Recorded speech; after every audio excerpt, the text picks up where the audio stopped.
our rulers make us poor, impoverish us on purpose. On purpose. So that they can use us. Let me tell you something. You know, what is 4,000 naira? What is 4,000 naira for 4 years? Buy your vote? Man, you have a these people should be shot. God should. I don't know what to say. Just His mercy keeps me alive, so I can't even talk too much that God should do certain things. But why would you go and give a man 4,000 when you know that for the next 4 years you owe him nothing? And look at the affluence, the wealth. Let me look at our senators. You know, it just many things just hit me so hard, and I feel so bad. Now, what do? Constituency briefing. And the channels, let me call your station, they go to cover how a senator buys 28, 38 cars, hundreds of bikes. You know, you just look at the field, a whole field is filled. And you ask yourself, what is actually supposed to be the expectation of a senator?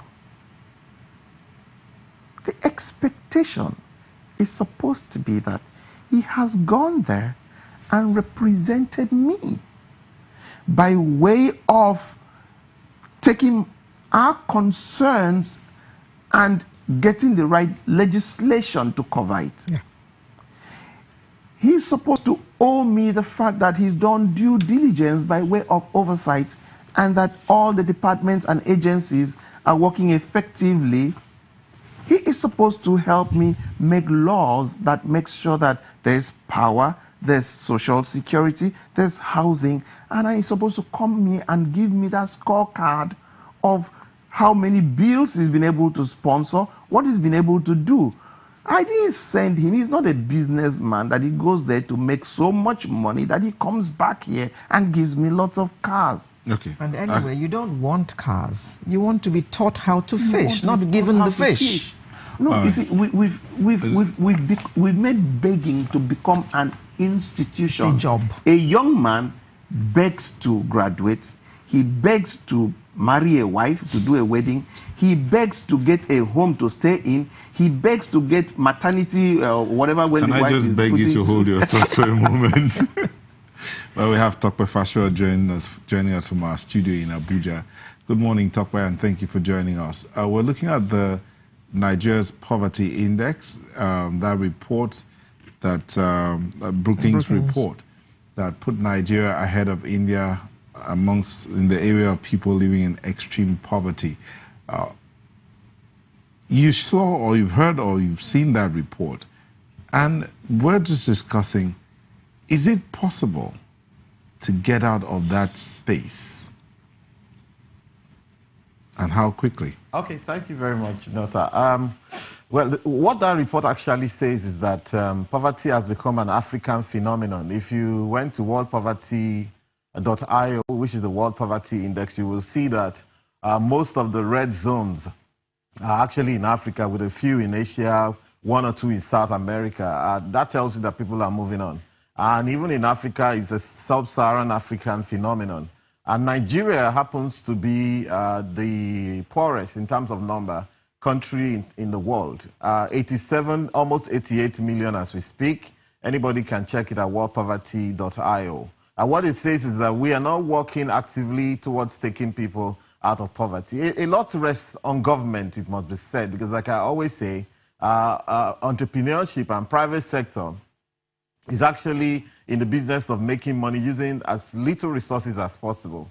As much as innovation and technology comes on stream, people are finding new ways, and entrepreneurs are finding new ways to employ less people and deploy technology which is more precise and all of that. So if you have 180 million people, it is left to you to find out what you're going to do about that. So it's going to take, I don't know, at the rate, we have to first of all reverse the rate at which people are falling into poverty. If you look at India, we overtook India precisely on the 17th of January this year on that index. But India is actively working towards taking people out of poverty. And you see, if you want to take people out of poverty, you have to go to where poverty is. In India, what they did was they went to the rural areas. And one of the very important ways that India is taking people out of poverty is the focus is a focus on environment and sanitation. And through this, what they're doing is they are making people unleash their own wealth to take care of themselves. And it's a very ingenious thing because they focused on open defecation in India, for example. In the last 3 years, they built about 70 million new toilets. That is 70 million new toilets in the rural areas. That's how to think. That's a lot of job for plumbers, a lot of job for masons and little people who do small work around the place. And this is not about building a skyscraper somewhere or a tourist center. It's about unleashing that wealth within the environment, within those rural environments. Bill Gates was there. Around the same time that Bill Gates came to this country and had to tell our leaders about little things like investing in human capital, investing in the nutrition of our children, Bill Gates was in India, and he actually did an article, even on his page. Anybody can visit that. I think it titled it, India is winning the war on waste. You can find it out. And he actually really praised them and said, this is the biggest behavioral change program he has seen in a while.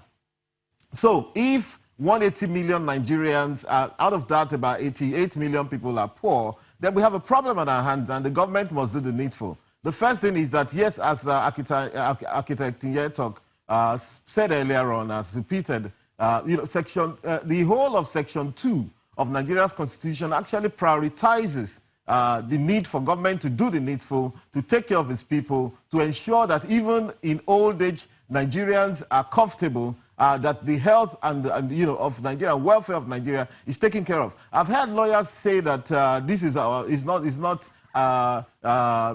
You can't take government to court for it. Something they have a term that they use. But I think that if I was a lawyer, I would try to do that, to take government to court on that. And actually, they said it's not justiciable, if I now remember. There are ways of ensuring. I've seen cases that even have no grounds that have been won like that. Now, if the constitution actually spells out that government must ensure that take care of their people, and government is not doing that, then you have a problem. If you look during the week, of course, all of this crisscrossing that some of these guys are doing. In Kano State, the deputy governor left. About 2 days after, he went to another party. The governor of Kano actually caused to be published in the newspapers the list of expenses and allowances that this guy collected.